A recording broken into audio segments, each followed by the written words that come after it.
Now we're going to go all the way through solving a one-sided t-test problem. The first step with any test is to define the null and alternative hypotheses. This guy's average fairway shot with a 3-wood is 214 yards. The question we have now is, would he hit it shorter with a 3-iron? So if you're making the assumption that you would hit it a shorter distance using a 3-iron, that's going to change how we write our alternative hypothesis. The null is always still going to be a statement of no change.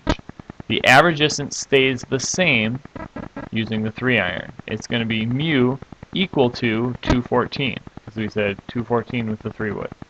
So mu is going to be equal to 214. The null is always a statement of no change. Now in this case, the alternative is that he's going to hit it shorter with the 3-iron. The average distance is less. And instead of saying mu is not equal to 214, we're going to say mu is less than 214. And we're going to use this as the basis of our test.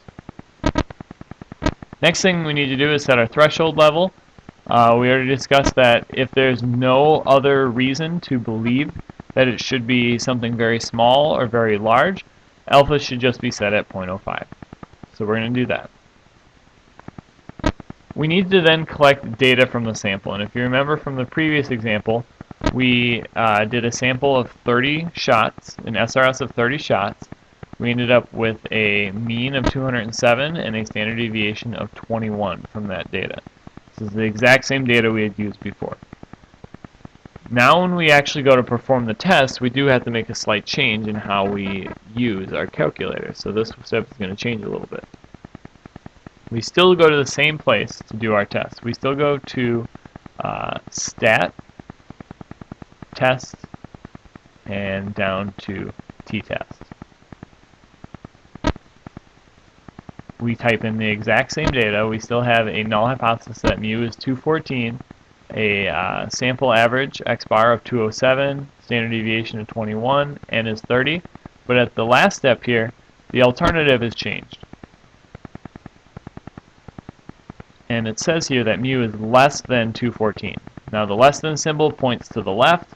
I'm going to do the exact same thing in my calculator. Less than symbol points to the left. Even though here we have mu, here we have mu 0, it's a little bit confusing which one represents what. I always find that it's easiest not to try to match up symbols and figure out what substituted for what, but just to look at my paper and say, okay, arrow points to the left, calculator, arrow points to the left. Then I'm going to calculate. And this is the data that I'm going to get as a result. What this data represents here, we're going to start by looking at the p-value, is how likely, if we assume the null to be true, that we would get the data that we got. Now you'll notice that with the exact same data, we have a lower p-value than last time. In fact, it's half of the value we got last time. So to interpret this, we would say if the null hypothesis were true, if mu really did equal 214, there's a 0.039 probability this time of getting a sample average as low as 207. Now the only word in the sentence that changed is as low as instead of as extreme as or as far away as.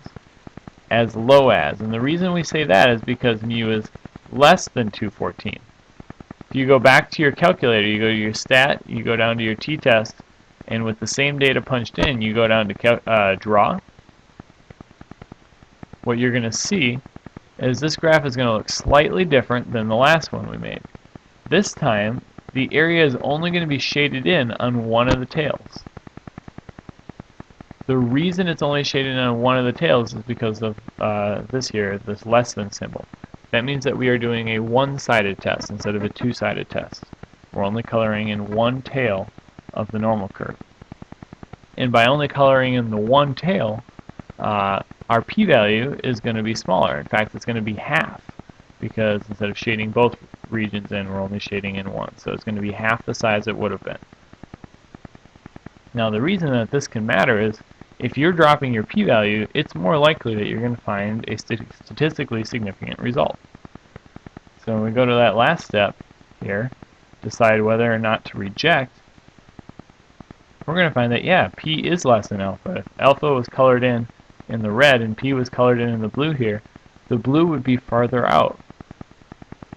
So we do reject that claim, and when we reject the claim that mu is equal to 214, we have to decide with our alternative hypothesis. We have to say that, you know, mu must be less than 214. If it's not equal and we only test it on the left side, it must be less than 214. And that right there is the logic of the hypothesis test. If you're wondering why someone would ever use a two-sided test instead of a one-sided test, sometimes you're just trying to detect if things change at all. You're just trying to look for a difference. That's when you use a two-sided. However, if you believe if you have strong reason to believe that one side is where things are going to go, if you're testing a new drug and you're intentionally designing your drug to make people healthier, not sicker, you would do a one-sided test. You would look for results on the one side, and it would make it more likely that you would find what you're looking for, because, again, you get to divide your p-value in half when you only do a one-sided test.